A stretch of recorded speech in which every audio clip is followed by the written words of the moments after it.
everyone! Welcome back to my channel. Well, for this episode, I'm going to make a chicken breast recipe using an air fryer. Simple marination, very tasty. So if you like chicken breast, this episode is for you. And we love chicken breast all the time.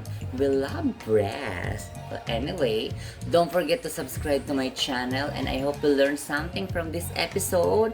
And if you like more recipes and air fryer recipes, just check out my playlist and like this video, and do check out my Facebook page and my Patreon account. Mwah. We need an olive oil, also some garlic powder, salt, and also a black pepper. And we need a Japanese chili powder.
Yes, it's well marinated now.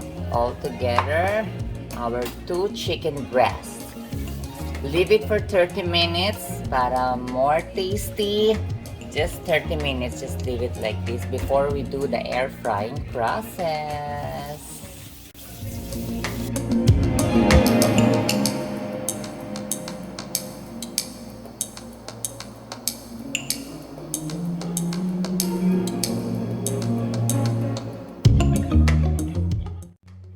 Our chicken breast is ready. 30 minutes marination done. It's time to air fry.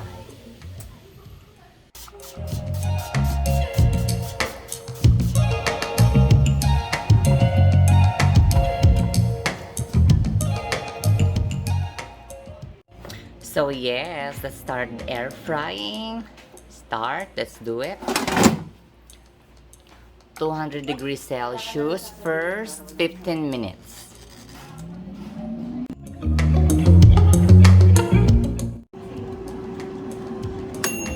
Yes!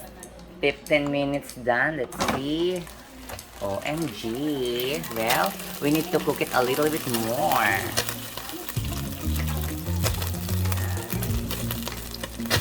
Wow. Smells really good. This is our chicken breast. We need to flip it and additional frying time.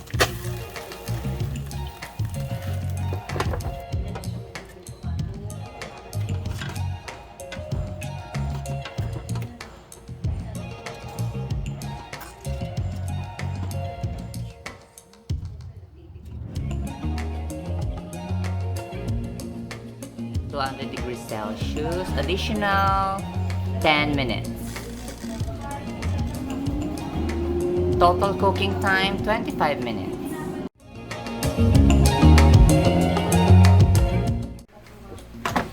Yeah, so here's our chicken breast air fryer. So because it's ready, it's time to prepare our chicken breast.